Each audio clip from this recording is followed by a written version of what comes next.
Olha, hoje nós vamos ter uma reunião diferente pelo estado, nós estamos do lado de cá, e o irmão Arlindo Machado, ele viveu muitos anos aqui e ele acompanhava aquele estudo do mapa que eu dou há 35 anos, e ele se apaixonou por esse estudo, até tem um mapa, ele dá lá em Miami, nas igrejas, e ele pesquisou muito sobre a vida dos judeus, sobre a história da igreja.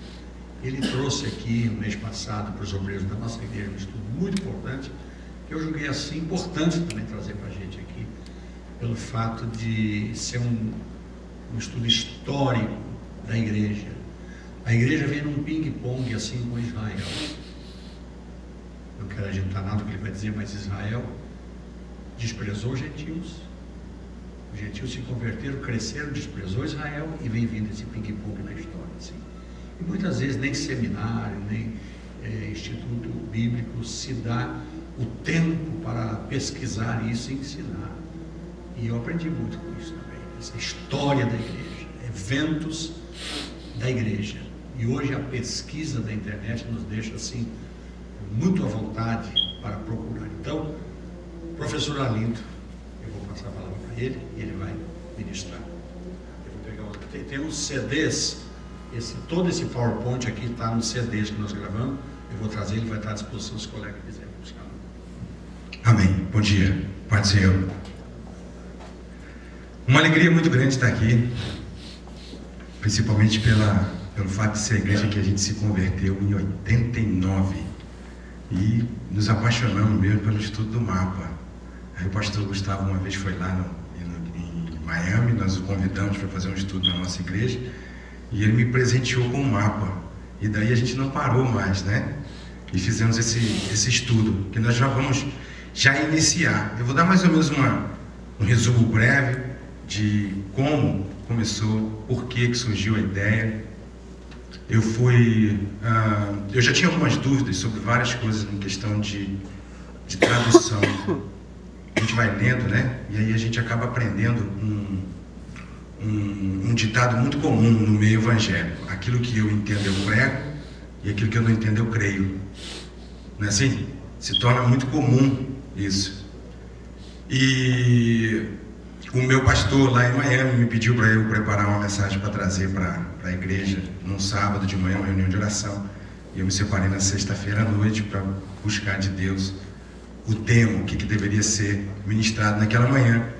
E a igreja estava começando num tema chamado Milagres. Eu disse assim, baseado num tema chamado Milagres, eu acho que um tema bom é o que fazer para ver o sobrenatural de Deus. Então eu comecei a orar e meditar sobre o tema para buscar textos, passagens bíblicas e personagens na história que pudesse relatar, né, uma experiência de ver o sobrenatural de Deus. A gente começou então com Daniel, que Daniel jejuou, orou, viu o anjo disse: tu és muito amado, e Deus me levou a Isaías 58.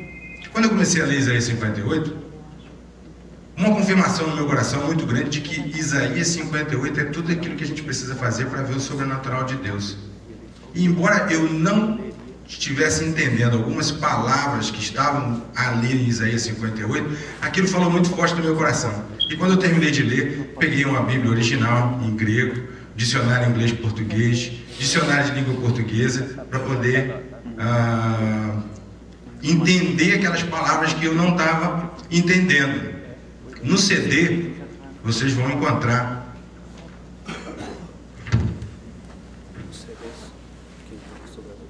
e eu fiz uma nova versão de Isaías 58, de acordo com a Bíblia no original, dicionário de língua portuguesa, colocando a definição, segundo o dicionário, daquela palavra utilizada. Só para um exemplo, né? Diz assim: e que deixe-se livre os oprimidos e despedace todo o jugo. A gente sempre aprendeu que jugo é aquele negócio que põe no animal e fica desigual um com o outro, mas o que isso quer dizer aqui? Né? Deixar todo o jugo, quer dizer que eu vou deixar o jugo desigual? Não faz muito sentido no texto.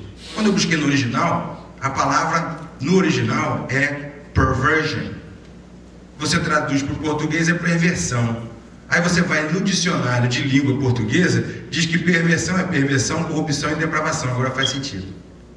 Que a gente deixe toda a corrupção, toda a depravação e toda a perversão. E isso ele repete em Isaías 58 3 vezes, que você largue o jugo, largue o jugo. E Deus colocou no meu coração, é possível entender. E eu comecei então a pesquisar, aquele dia foi o primeiro dia. E eu comecei então a pesquisar, utilizando enciclopédias, dicionários, a Bíblia no original. Consegui uma Bíblia, vocês vão ver, vão ter oportunidade que nós vamos estar falando sobre ela. E eu instalei 7 idiomas dessa Bíblia no meu computador, e você faz uma pesquisa sobre uma determinada palavra e pede para ele fazer o compare, a comparação, e ele te dá aquele mesmo versículo nos 7 idiomas. Mesmo que você não saiba o idioma, fica fácil, né? Quantas palavras tem no versículo? 20, você seleciona uma por uma, leva no Google, faz o search e ele te dá a tradução da palavra. Não é verdade? Hoje ficou mais fácil da gente conseguir alcançar as respostas para as perguntas que a gente não tinha.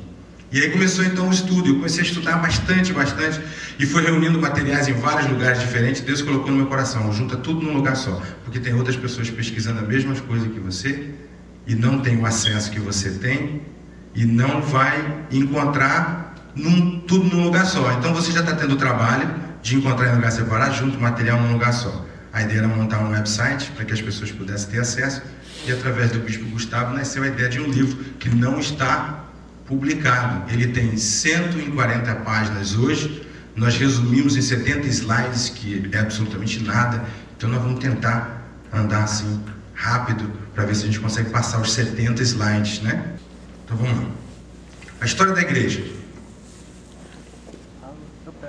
As fases da igreja, né? A primeira coisa que me despertou, vamos procurar saber quais são as fases que a igreja passou. A igreja passou por 3 fases principais. A primeira fase é a igreja do primeiro século. Eu não gosto de chamar de igreja primitiva, porque primitiva dá a ideia de algo obsoleto, que já passou, né? A gente fala sobre aquela máquina de calcular, máquina de escrever IBM, isso é primitivo, agora está todo mundo no computador.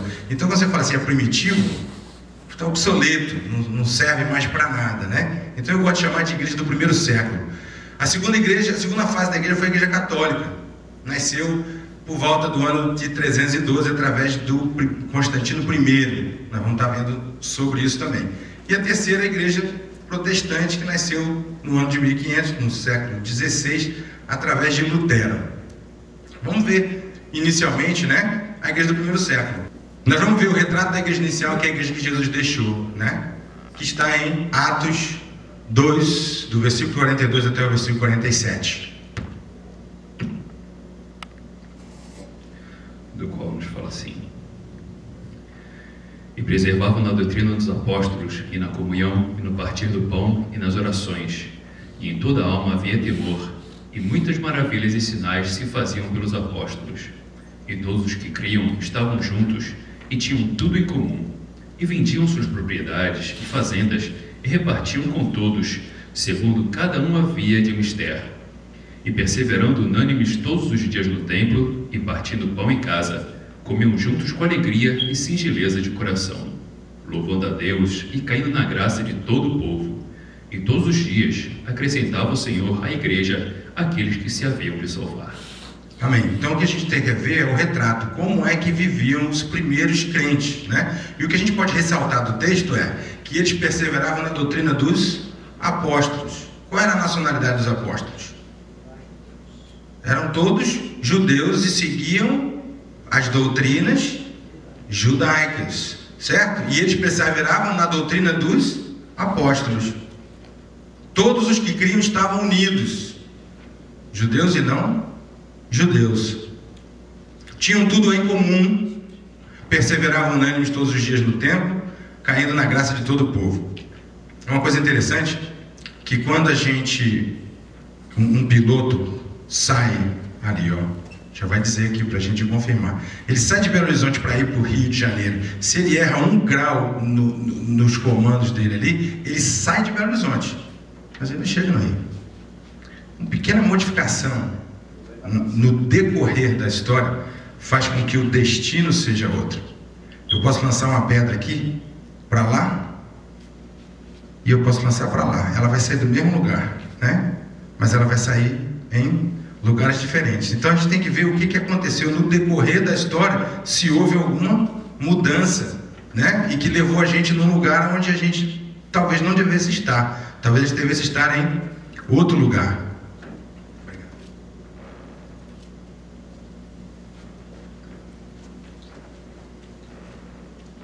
Igreja Católica, fundada pelo imperador Flávio Valérius Constantino, ou Constantino I. O filho dele, depois da sua morte, que foi o Constantino II, assumiu, né, o Império Romano e deu continuidade à ideia do pai, que era fundar uma religião universal. Era sacerdote de uma seita que adorava o sol. Durante todo o seu regime, não abriu mão da sua condição de sumo sacerdote do culto pagão ao sol Invictus. Tinha um conhecimento rudimentar da doutrina cristã e suas intenções em matéria religiosa visavam, a princípio, fortalecer a monarquia do seu governo. Né? A história mostra que naquela época o Império Romano estava começando a passar para a democracia. Então eles estavam perdendo o poder. E nada mais forte, né, do que o poder religioso, que é o segundo poder político. Depois do poder político é o poder religioso, né?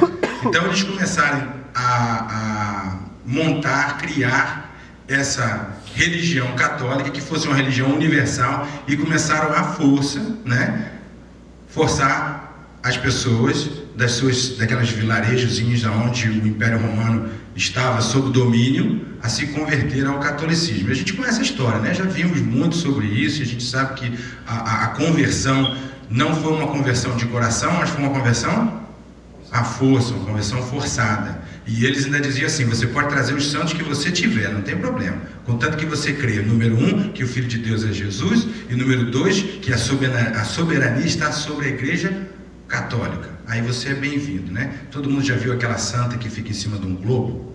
Aquela imagem que fica em cima de um globo? Aquela santa é da Babilônia, era uma imagem da Babilônia, da mãe do filho de Nimrod. Então eles adoravam o Deus que era o filho de Nimrod, e a sua mãe era a mãe de Deus, que era aquela imagem que eles tinham lá, a imagem da mãe de Deus. Então eles disseram assim: é isso mesmo, vocês estão certinho, ela é a mãe de Deus, só que o Deus não é o filho de Nimrod, o Deus é Jesus. Pode trazer sua santa com vocês, que não tem problema, contanto que continue reconhecendo que a soberania é nossa. Então, vamos lá. Igreja Católica, biografia do homem que julgava ter autoridade para mudar as leis de Deus. Um ano depois do concílio de Nicéia, em 325, Constantino mandou matar seu próprio filho Crispus, sufocaria depois sua mulher Fausta num banho superaquecido, mandou também estrangular o marido de sua irmã e chicotear até a morte o filho de sua irmã.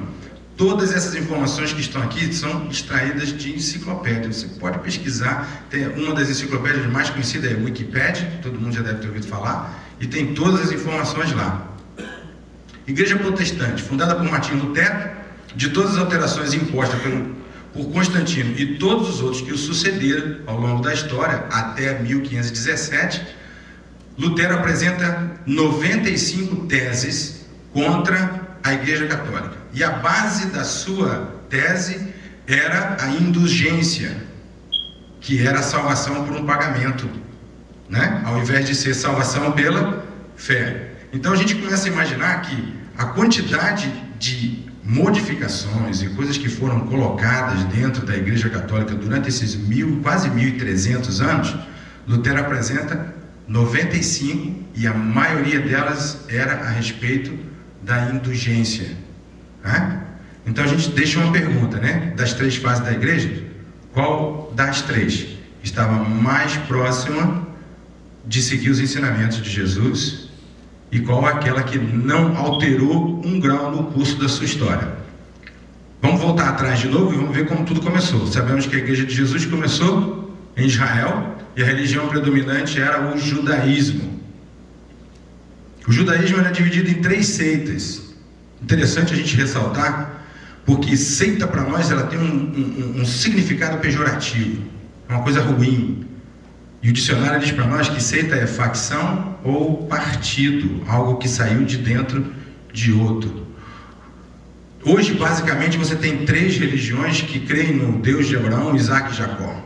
O judaísmo rabínico, a Igreja Católica e os evangélicos. O judaísmo rabínico saiu de onde? Do judaísmo, antes da destruição do templo. O judaísmo rabínico, nós vamos ver para frente, ele nasceu por causa da destruição do templo e não poderia mais haver os sacrifícios, então eles substituem todo o livro de Levítico por um texto que diz misericórdia quero e não sacrifício. Então, no dia do Yom Kippur, que é o dia do perdão, ao invés deles fazerem o sacrifício dos animais como era feito na época do templo, eles jejuam um dia inteiro. E aí nasce então o judaísmo rabínico. Saiu de onde? Do judaísmo. A Igreja Católica saiu de onde? Do judaísmo. E o evangélico saiu da Igreja Católica, que por sua vez saiu do judaísmo. Então todos são seitas, certo? Então a gente tem essa tendência, né, de dizer que se esse aí não está seguindo os padrões, aquilo não é uma religião, aquilo é uma seita, né? Nós também. Então vamos lá. Quais eram as 3 seitas? Primeira, a seita dos fariseus, a seita dos saduceus e a seita dos essênios. Vamos ver um pouquinho de cada uma delas, né? Os fariseus são a seita dos perushim, que é como chamam em hebraico, dividido em 2 escolas, a escola de Hillel e a escola de Shammai. Criam na ressurreição dos mortos em anjos e demônios e no julgamento futuro. Essa era a ideia dos perushins, né? São precursores por suas filosofias e ideias do judaísmo rabínico, ou seja, o judaísmo rabínico nasceu do fariseu. Saduceus, Bnei Sadok, diferenciavam dos fariseus por não aceitar a tradição oral e por não crerem na ressurreição, tendo até tentado enlaçar Jesus com uma pergunta ardilosa sobre esse respeito. Todo mundo lembra, né? Se uma mulher é casada com o marido, não der filho, o marido morrer, e ela casa com o irmão, e ele tem 7 irmãos, nenhum deles deu filho, todos eles casaram com ela, na hora da ressurreição ela vai ser esposa de quem? Né? Então eles fizeram essa pergunta por quê? Porque eles não criam na ressurreição. Os essênios, chamado Issim, o nome essênico provém do termo sírio assaia e significa médico. A Bíblia não menciona sobre eles. Sabemos a seu respeito através de Flávio Joséfo. Todo mundo conhece Flávio Joséfo? E Filon de Alexandria, que também era um filósofo judeu. O bispo Gustavo tem lá um livro do Flávio Joséfo, enorme, são 1500 páginas. Eu tenho o livro, é muito bom, apesar de ter algumas tendências na tradução. O contexto dele é muito bom, né? Quem tiver oportunidade de adquirir o livro, ele é muito bom. A 4ª facção do judaísmo. Nasce uma 4ª facção do judaísmo. Atos 24:5 nos fala: temos achado que este homem é uma peste e promotor de sedições entre todos os judeus por todo o mundo, e o principal defensor da seita dos nazarenos. Isso. O que acontece? Depois da ressurreição de Jesus, então, os apóstolos começam a pregar o evangelho e nasce então uma 4ª facção chamada de nazarenos. Ninguém criou uma outra religião, simplesmente nasceu uma nova facção. Quem eram os nazarenos? Os nazarenos eram os crentes em Jesus, tanto judeus como gentios, que frequentavam a sinagoga e o templo, chamados de Yehudim Meshirim, que são os judeus que creem no Messias, né? Frequentavam o mesmo lugar. Vamos ver isso aqui. O termo cristão surgiu no ano 60 na Antioquia como um termo pejorativo. Ele não saiu de dentro da igreja, ele saiu de fora para dentro, né?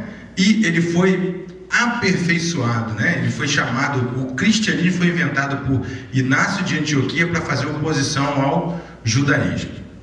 Nós vamos ver no caminho que a intenção de Deus sempre foi fazer dos 2 povos um povo. Nós vamos ver em Efésios que ele derrubou o muro da inimizade entre o judeu e o gentio, para que dos 2 povos fizessem um, não é?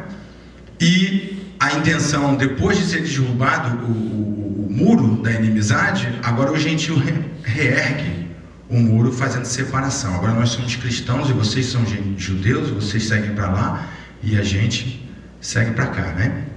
Então vamos lá. Igreja ligada às suas raízes judaicas. Vamos dar uma olhadinha lá em 2 Timóteo 3, 16 e 17.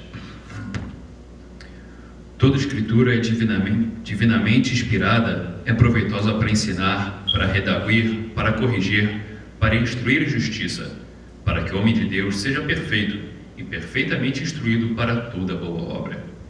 Interessante a gente ver que Paulo fala isso e ele diz que toda a escritura é inspirada. De que escritura ele está falando?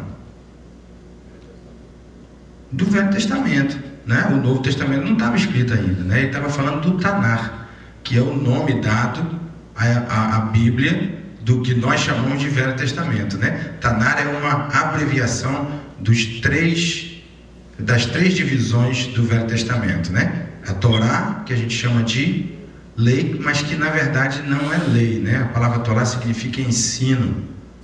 Torá, o Meviim, que são os profetas, e os Ketuvim, que são os livros históricos e poéticos.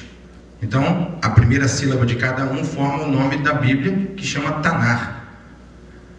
Então, vamos ressaltar algumas coisas que ele fala sobre esse Tanar. Esse Tanar, ele diz que ela é divinamente inspirada e proveitosa para quê? Ensinar, repreender, corrigir, instruir em justiça, para que o homem de Deus seja perfeito e perfeitamente preparado para toda boa obra. Então, essa Bíblia prepara o homem para a perfeita boa obra, né? E muitas das vezes a gente ouve falar que o Velho Testamento é do judeu, né? Nossa vida aqui é só com o Novo Testamento, nós não temos absolutamente nada a ver com o Velho Testamento, né? Aí a gente vai contradizer com Paulo, que Paulo disse que ela é divinamente inspirada. A igreja é ligada às suas raízes judaicas. A base dos ensinamentos de Jesus era consistente com as escrituras hebraicas. Vamos ler lá o que Jesus diz em Mateus 5, 17 e 18. Não cuideis que vim destruir a lei ou os profetas. Não vim abrogar, mas cumprir. Porque em verdade vos digo que até que o céu e a terra passem, nem um jota ou um tio se omitirá da lei, sem que tudo seja cumprido. Isso. Ele diz que ele não veio abolir, e ele repete, não vim abolir, eu vim cumprir, e que não vai passar nenhum tio, nenhum i. Agora nós vamos entender direitinho o que Jesus está querendo dizer com isso. Nós vamos entender esse versículo mais na frente, com a tradução dele direto do grego, o que realmente quer dizer esse versículo. Mas nós vamos entender o que Jesus quer dizer com esse nenhum tio, nenhum i. Esse é o alfabeto hebraico. O I que Jesus fala é essa letra aqui, ela é a menor letra do alfabeto hebraico. Então ele está dizendo que nem um I, que é a menor letra do alfabeto hebraico, vai passar. E ele fala do tio, e a gente pensa que o tio é aquele tiozinho que vem em cima do A, né? Do O. O tio é o seguinte, você está vendo essa letra aqui, que é o resh? Se você puxa aqui o resh, um pontinho, uma perninha para cá, ele vira um dalet. Você mudou a letra por causa de um tio. O nome dessa perninha chama-se tio. Olha outro detalhe aqui, ó, o raf. O raf, se você puxa a perninha dessa aqui para cá um pouquinho, ele vira o vet. Muda completamente a letra, muda o sentido da palavra e muda o valor numérico. Não sei se vocês sabem, mas o hebraico não tem números, igual nós temos 1, 2, 3, 4, 5. Os números em hebraico são as letras. Então o Aleph, que é a primeira letra do alfabeto grego, hebraico, é o número 1. O Bet é o número 2, né? E assim sucessivamente. E todas as letras têm um valor numérico. E é uma coisa interessante, que Deus não fez nada por acaso. A gente sempre ouve falar que Deus transforma a bênção em maldição em bênção.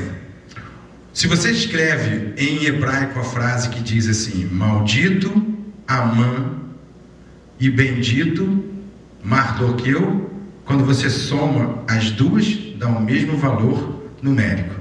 Ele transformou a maldição de Amã em bênção, porque na forca que ele ia enforcar Mardoqueu, ele que acabou enforcado, né? Então vamos lá. Vamos ler o versículo 19, no mesmo capítulo, né? 5:19. Qualquer, pois, que violar um destes mais pequenos mandamentos e assim ensinar aos homens, será chamado o menor no reino dos céus. Aquele, porém, que os cumprir e ensinar, será chamado grande no reino dos céus. O que ele está dizendo aí? Ele está dizendo que a pessoa que violar o mandamento ou ensinar ele errado vai para o inferno? Ele disse isso ali?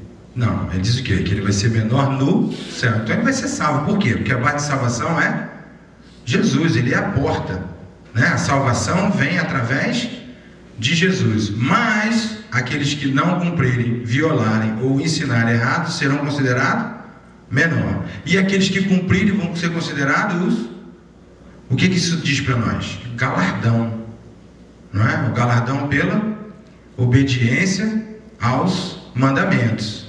Há uma certa confusão que a gente tem, hoje a gente não tem aqui, mas no livro tem bastante versículos que geram uma certa dúvida com relação ao que o Paulo fala sobre o cumprimento dos mandamentos e todas essas coisas. Mas eu escutei uma vez um pastor pregando e ele falava sobre uma seita que começou no Brasil, começou aqui, foi para o Brasil, de William Branham, que batizava só em nome de Jesus. Só em nome de Jesus. Então ele dizia assim, olha só, eles pegaram um texto isolado da Bíblia de Pedro, que ele diz que é no nome dele que vocês têm que ser batizados. Isso. Então, se você for ler ele inteiro, você vai ver que o que Pedro está querendo dizer não é aquilo. Mas se ainda assim você tem preguiça, você não quer ler, você não quer entender, então você faz o seguinte: você compara o que Jesus disse e o que Pedro disse. Com quem você vai ficar? Não importa o que Pedro falou, ele não está errado, mas eu posso estar interpretando o que ele está falando de uma forma errada, e estou com isso que anulando o que Jesus disse, porque Jesus disse que é para batizar em quê? Em nome do Pai, do Filho e do Espírito Santo. Se eu estou interpretando em algum lugar que Paulo diz que a lei é maldita, Jesus diz que ela tem que ser, então não pode haver conflito entre Paulo e Jesus. Se eu não estou entendendo o que Paulo está querendo dizer, eu vou ficar com o que Jesus está dizendo, não é verdade? Porque se a gente for analisar o que Paulo está falando num prisma católico, que foi quem traduziu a Bíblia para nós, a gente vai achar que Paulo sofre de dupla personalidade, porque no mesmo livro de Romanos ele diz que a lei é boa e ele depois diz que a lei é maldita. Ou ela é boa ou ela é maldita, porque uma coisa que é maldita não pode ser boa e uma coisa que é boa não pode ser maldita. Se você for fazer a pesquisa na palavra lei, ela tem dois tipos. É a lei, nós vamos ver isso lá na frente, mas vai tendo oportunidade, a gente vai comentando, né? Tem a lei que é chamado dogma em grego. Essa lei são mandamentos dos homens. E tem a lei chamada nomos, que é a lei divina, a lei de Deus. E na hora que eles fizeram a tradução, todas as duas foram traduzidas pela palavra lei. Então você vê ele dizendo que a lei é maldita e daqui a pouco você vê dizendo que a lei é boa. Mas quando você vai buscar no original, a lei que ele fala que é maldita é dogma. E a lei que ele fala que é boa é nomos, que é a lei de Deus, né? Então vamos continuar. Ver se a gente consegue chegar até o fim. Ainda estou no 10º ainda. O homem Jesus. Só há um mediador entre Deus e o homem, Jesus Cristo, o Deus. Não é assim, tá? Jesus Cristo, o homem. Só que a Igreja Católica levou muito tempo mostrando a divindade de Jesus, só a divindade de Jesus, né? Quem já foi lá acho que em Ouro Preto tem aquelas obras barrocas, né? Que mostram um Jesus glorificado, com aquela luz brilhando, os anjos em volta dele e o homem embaixo, miserável, né? Só mostrando o Jesus glorificado. Isso faz com que a gente pare de pensar no Jesus homem. Veja que a Bíblia fala que aquele que confessa que ele nasceu da carne, esse é de Deus. Vamos ler que interessante. Essa daqui a gente já leu, já falamos aí, né? Jesus Cristo, o homem. Vamos ler lá 2 João 1,17. 1,7. Mas se andarmos na luz, como ele na luz está, temos comunhão uns com os outros. É 2 João 1,7.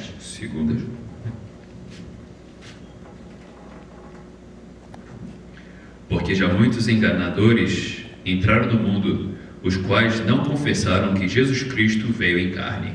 Muitos enganadores entraram no mundo, os quais não confessam que Jesus veio em carne. Há um problema, quando você começa a estudar Jesus homem, você descobre que o Jesus homem é judeu. E a ideia da Igreja Católica de tirar, vamos chamar de judaicidade de Jesus, para que a gente fique pensando que Jesus é gentil e esquecer. Porque se você crê que Jesus é judeu, você não vai criar ódio no seu coração pelo povo. Tem uma história, não sei se é uma história, se é um fato, eu ouvi como se fosse um fato verídico, que naquela época da Inquisição, um pastor estava na igreja, ou era um padre, não sei, e ele começou a dizer: eu estou sentindo que aqui tem um judeu, e nós não vamos começar o culto enquanto não apontarem para nós botar também para fora. E ele falou isso 3 vezes, e uma senhora se levantou lá embaixo e disse assim: eu sei quem é esse judeu, o nome dele é Jesus. Diz que o homem naquele momento começou a chorar. Jesus é o homem judeu. Quando você começa a estudar sobre o homem Jesus, você descobre que ele é judeu. Ele não é louro de olho azul como os filmes mostram, não é? Jesus é o Messias judeu, enviado para o povo judeu e prometido ao povo judeu. Olha só que coisa interessante, a gente sempre fala isso, né? Porque nós não estávamos esperando o Messias, o povo gentil não estava esperando o Messias, a gente herdou o presente. É como se a gente estivesse num prédio, morasse num apartamento, o vizinho pediu pizza e eu estou em casa, não estou esperando nada, porque eu não pedi pizza, ninguém me prometeu me trazer uma pizza, então eu estou em casa numa boa. O cara vai entregar a pizza para o vizinho do lado e o vizinho não recebe a pizza. Diz assim: estou com essa pizza aqui, vou levar ela de volta não. Bate na minha porta e me entrega a pizza. Quer dizer, eu recebi algo que eu não estava esperando, que eu não pedi, veio para mim de graça, não é? Mas ele não foi prometido a mim, ele foi prometido a judeu. Vamos ler lá Romanos 1,16. Porque não me envergonho do Evangelho de Cristo, pois é o poder de Deus para a salvação de todo aquele que crê, primeiro do judeu e também do grego. Primeiro do judeu, depois do grego. E como que fica esses anos todos o judeu abandonado, não é? Vamos continuar vendo aí. A salvação vem do judeu. Lê lá João 4:22. Vós adorais o que não sabeis, nós adoramos o que sabemos, porque a salvação vem dos judeus. A salvação vem de quem? Do judeu. É do judeu para o... não do gentil para o judeu, ou do gentil para o resto das nações. A salvação vem do judeu, através de Jesus, que é a porta, não é? Vamos ver, o judeu não tem que se converter. O erro da Igreja Católica durante muitos anos e erro nosso. Eu tenho visto isso acontecer dentro da Igreja Evangélica. Querer que o judeu se converta ao cristianismo. Quer dizer, que ele tem que agora ser cristão. Eu não vi nada disso na igreja primitiva, que os judeus deixaram de ser judeus porque reconheceram que Jesus é o Messias. Eles seguiam sendo judeus. Vamos ver o que quer dizer a palavra converter. Definição da palavra converter segundo o dicionário: transformar uma coisa em outra, transmutar, fazer mudar de ideia, de crença ou de partido, abraçar uma nova religião ou partido. O judeu já crê no Deus de Abraão, de Isaac e Jacó. Ele não tem que crer no Deus de Abraão, de Isaac e Jacó, ele já crê. O que ele precisa crer é que Jesus é o Messias que havia de vir, e já veio. Então a gente não tem que estar querendo que o judeu, você a partir de agora faz o seguinte: começa a comer carne de porco, você agora é cristão. Nós vamos ler aqui depois o extrato de confissão do judeu, né? Para ele provar que ele se converteu, ele tinha que assinar um contrato de conversão. O que ele precisa crer que o Messias é Jesus e já veio. Estamos seguindo na história, né? A igreja começa a crescer composta de quê? De judeus, não é? Só lá na frente começa a vir os gentios. Eu coloquei aqui vários, nós vamos ler só 2. Eu coloquei aqui vários exemplos que mostram que a igreja começou a crescer composta só de judeus. Vamos ler os 2 primeiros só, Atos 11:19, depois Atos 21:20. e os que foram dispersos pela perseguição que sucedeu por causa de Estevão caminharam até Fenícia, Chipre e Antioquia, não anunciando a ninguém a palavra, senão somente aos judeus. Anunciando somente a judeus. E ouvindo eles, glorificaram ao Senhor e disseram-lhe: Bem vês, irmãos, quantos milhares de judeus há que creem, e todos são zeladores da lei. Quantos milhares de judeus há que creem e todos eles quebram a lei, não é verdade? Zeladores da lei, né? Ninguém quebrava a lei, né? Não, se agora é cristão, você quebra tudo, vale tudo. Interessante, gente. O pastor, estava conversando com o pastor Gustavo outro dia, ele disse assim: a gente precisa escolher uma... Qual foi a palavra que o senhor usou? Uma doutrina, né? É tão perigoso escolher uma doutrina errada como não escolher nenhuma. E eu escutei uma vez um pastor falar, e ele pregava dizendo assim: eu fui chamado para a liberdade. E ele no púlpito dizia assim: eu posso tudo. Eu posso me drogar, eu posso me prostituir, eu posso tudo. Eu não faço porque eu não quero, porque eu tenho Jesus. Agora você imagina, rapaz, o crente novo convertido escuta uma coisa dessa vinda do pastor. O que ele vai dizer assim? Se ele não faz porque ele não quer, eu quero, eu faço. Não é verdade? Porque o que determina é a minha vontade.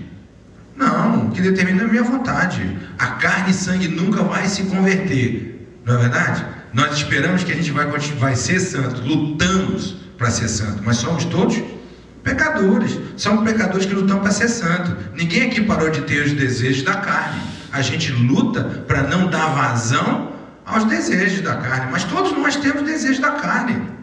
Quando você reconhece que Jesus é homem, você reconhece que ele passou por tudo, porque aquele que foi provado em tudo pode me socorrer, porque ele sabe o que eu estou passando.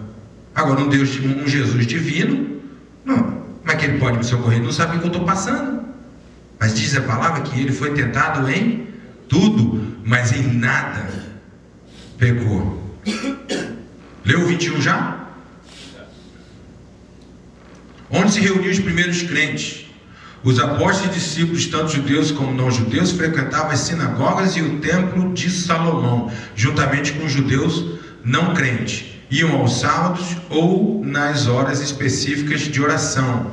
Eles viviam juntos com os outros, fariseus, saduceus, essênios e nazarenos. Eles tinham o quê? Diferença de ideias. Um cria na ressurreição, o outro não cria na ressurreição, o outro tinha outra ideia, e o outro cria que o Messias era Jesus, mas todos eles se reuniam no mesmo lugar.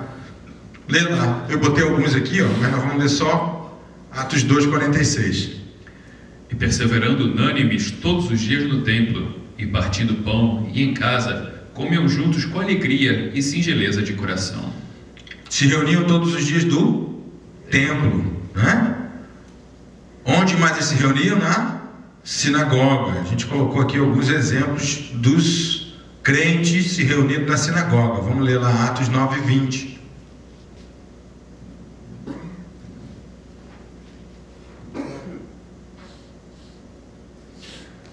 E logo nas sinagogas pregavam a Jesus, que este era filho de Deus.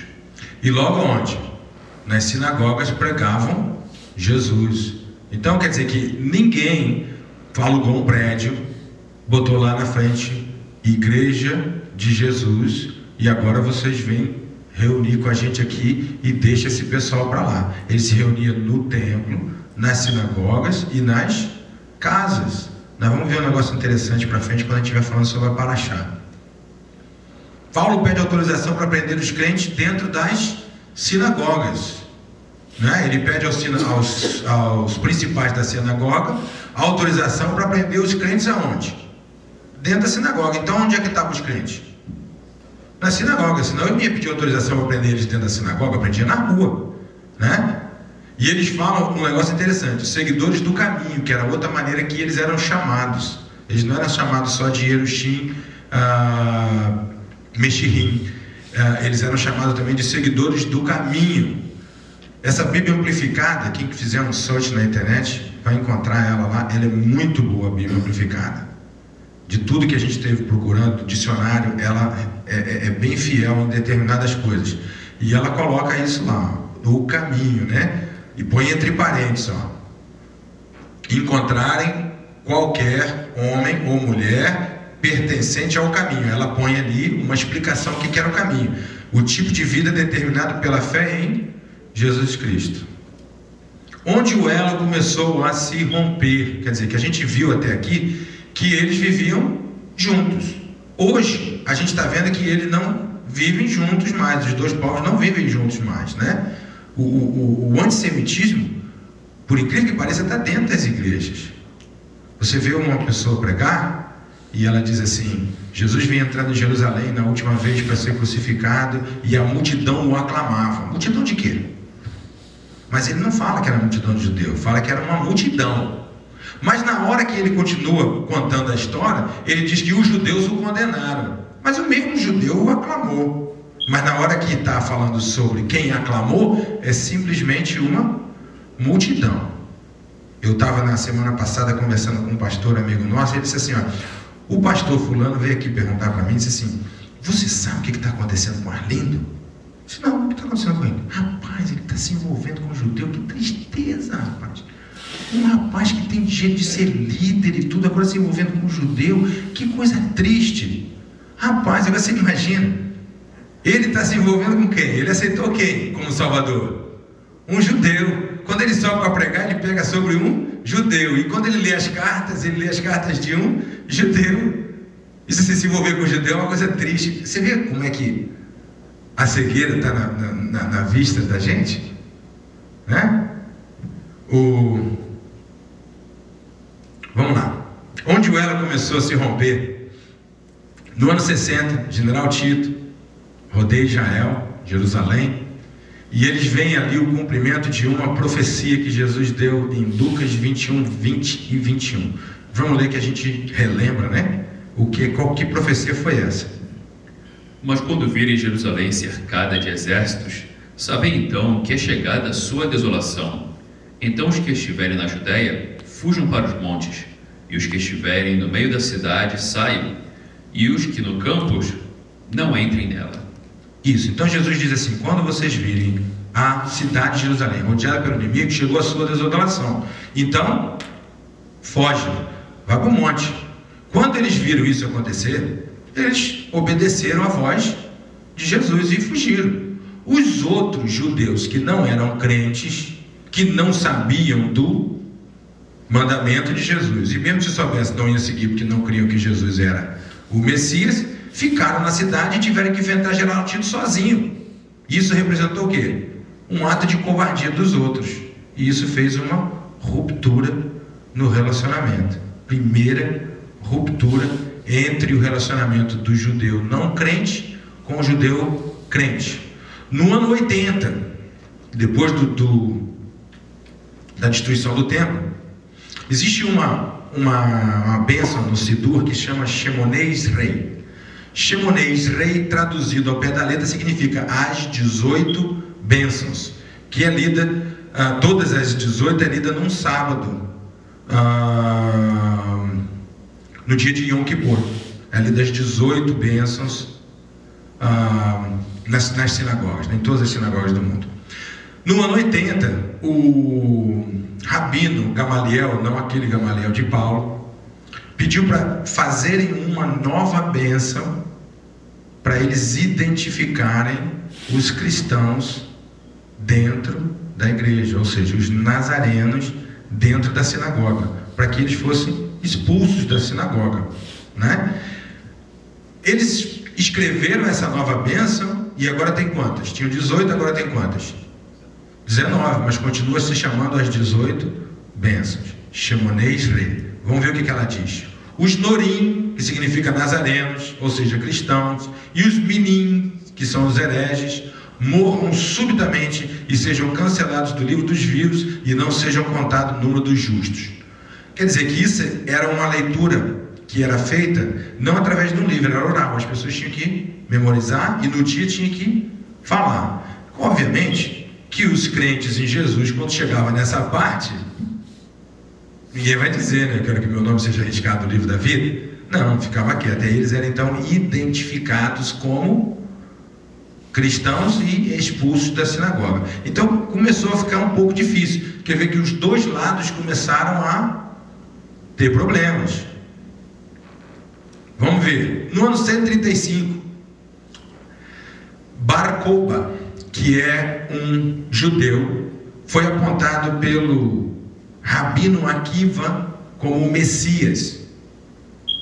E ele iniciou a revolta dos judeus contra o Império Romano para reconquistarem Jerusalém. Lógico que era do interesse até dos judeus crentes reconquistar Jerusalém, porque os judeus crentes até hoje oram por Jerusalém, pela reconstrução do templo, muito mais fervorosos do que os outros judeus, porque sabem que é no templo que o Messias vai reinar. Então eles queriam, obviamente, reconquistar Jerusalém. Porém, se juntar nessa revolta a Bar Kokhba significaria o quê? Reconhecer que Bar Kokhba era o Messias. Então eles não se juntaram na revolta e os judeus tiveram que ir sozinhos na revolta, foram destruídos pelo imperador Aureliano, que proibiu a entrada de judeu em Jerusalém, a não ser no dia do aniversário da destruição do templo. Fora isso, eles eram proibidos de entrar em Jerusalém. Então isso fez outra ruptura no relacionamento com eles. Os gentios começam a se tornar maioria entre os nazarenos, enquanto os nazarenos, que são os judeus, vamos chamar assim, são maiorias, eles continuam com os ensinamentos que Paulo disse. Olha, as escrituras são boas, né, para educar, para ensinar, não é? Enquanto eles estão ali, os ensinamentos continuam. Quando os gentios começam a ser a maioria, aí cada um começa a criar a sua própria doutrina. Não, porque Deus me revelou que tem que ser assim. Não, Deus me revelou agora tem que ser assado. Não, agora o movimento agora é outro. E agora aqui o negócio do chão quente, né? E aí cada hora vem cada um trazendo uma doutrina diferente e já não virou uma grande instituição, mas cada um faz aquilo que você sentir no coração, não é? Eu preguei uma vez uma mensagem que o bispo Gustavo compartilhou comigo, que diz: a obra de Deus feita do jeito de Deus tem a bênção de Deus. Quando Davi quis levar a arca para Jerusalém, ele coloca a arca no carro de boi, e aí o menino vai lá, porque o negócio balançou, ele foi, põe a mão para não cair e cai duro, cai morto. Davi fica chateado, triste. Deus, como que o senhor faz uma coisa dessa? A gente tão feliz porque reconquistou a arca, estamos trazendo a arca de volta para Jerusalém. Como é que o senhor faz uma coisa dessa? Aí Davi vai ler. Pera um pouquinho. Só os levitas que podiam carregar as coisas do tabernáculo. E só os sacerdotes da família tal é que poderiam carregar a arca. E eles tinham que estar vestidos com a roupa de sacerdote e carregar a arca no ombro. Ele tinha boa vontade, Davi, em levar a arca de volta? Tinha. Quando ele botou a arca no carro de boi, ele estava com má vontade? Não, ele estava com boa vontade. Deus aceitou? Não. Então boa vontade não significa que Deus aceita. Deus aceita se a gente faz aquilo que Ele determinou. Aí Davi volta com os sacerdotes, todo mundo vestido direitinho, pega a arca, coloca no ombro, forra com um lençol azul, e aí volta para Jerusalém e entrega a arca. Aí volta com a bênção. Porque quando eu faço a obra de Deus do jeito de Deus, aí eu tenho a bênção de Deus. Os gentios se tornam a maioria. Entre o ano 70 e o ano 135 tem início a organização da hierarquia e da liturgia. No Oriente estabelece-se o episcopado monárquico. A comunidade é chefiada por um bispo, rodeada pelo seu presbitério e assistida por diáconos. Porém, as suas práticas continuam genuinamente judaicas. Nós não vamos ler todas as menções, mas eu gostaria que vocês vissem vários livros que mostram como viviam os crentes naquela época. Por exemplo, de Apologia de Aristides, no século II. Os cristãos trazem gravadas no seu coração as leis de Deus e observam-nas na esperança do século futuro. Outro Livros Autólico, de São Teófilo de Antioquia. Pratica-se a justiça, a lei é observada, a piedade é apreciada com fatos.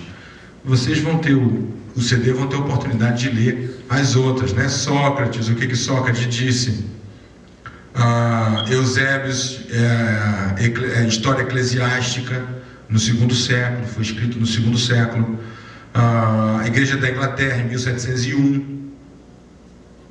né? A igreja começa a se afastar dos costumes judaicos, da celebração do sábado e das festas bíblicas, aonde que eles começaram a se afastar. Então vamos lá. Édito de Constantino foi o primeiro.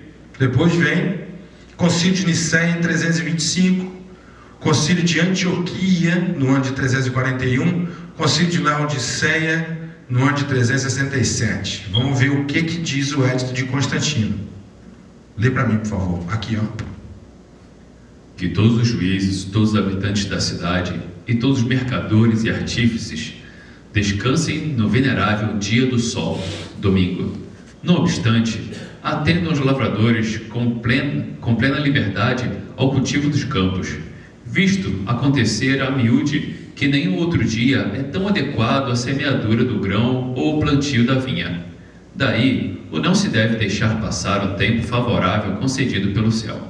Então, Constantino I, ele lança um decreto proibindo as pessoas de trabalharem no domingo, que é o dia do sol, não é?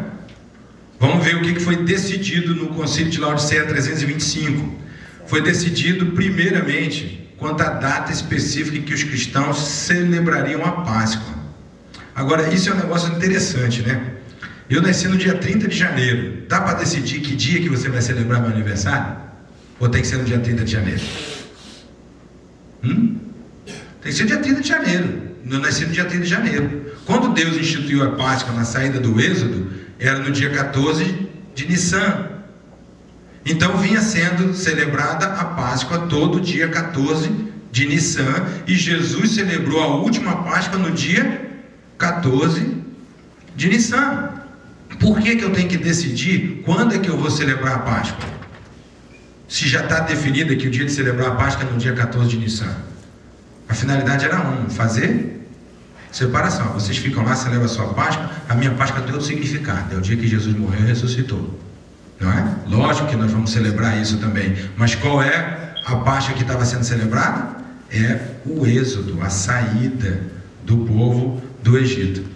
E é interessante que na igreja católica, nas igrejas evangélicas, a gente celebra a Santa Ceia, que Jesus instituiu no dia da Páscoa. Ele estava celebrando a Páscoa. E a gente celebra a ceia porque ele disse que era para a gente fazer a mesma coisa até que ele voltasse. Só que a gente faz a cerimônia com quantos cálices? Um cálice, não é? Só que a celebração da Páscoa é feita com 4 cálices. E o único que menciona mais de um cálice é Lucas. Lucas diz assim, que ele tomou o cálice e depois ele diz assim, depois de ceiar tomou o cálice. Então, Lucas só menciona 2 cálices, mas eram 4 cálices. E é uma coisa interessante na celebração da Páscoa, principalmente para nós que entendemos o sentido da redenção que nós tivemos, né? E temos oportunidade de provar.